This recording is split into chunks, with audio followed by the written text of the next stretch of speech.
welcome to the next section of the course. This section is entitled Behind the Scenes.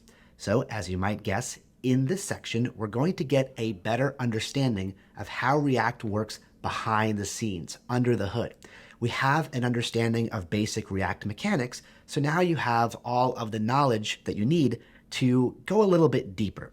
So what we're going to do here is create a bare bones HTML project. So we're not going to use Create React App. We're also not going to even use JSX to start this section off.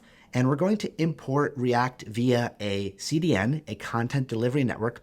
And we're just going to start out by exploring React's actual methods. So the actual JavaScript methods that are available on the library that JSX uses under the hood whenever we write JSX. Okay, and along the way, we'll also learn more about the browser's native DOM manipulation methods.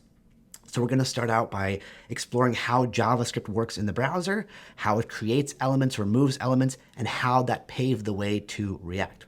So what I will say about this section is it's kind of going to give you a more lower level look at how React works. I would say this section is not the most critical one and is thus not mandatory. If you're looking to get up and running on the actual mechanics of the React library and what you need to work with it day to day, I would recommend skipping this section for now and coming back to it later. However, if you want to proceed linearly through this course, that's totally fine as well, because you have everything you need in order to understand what we're going to be talking about in this section.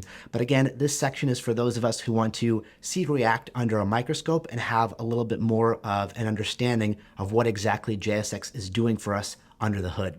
So we're not going to learn more React syntax. We're going to just zoom in on React and understand it at a deeper level in this section. If that's not particularly of interest to you, no problem. Just feel free to move on to the next section. All right, that's all there is to cover in this lesson. So I will see you in the next one.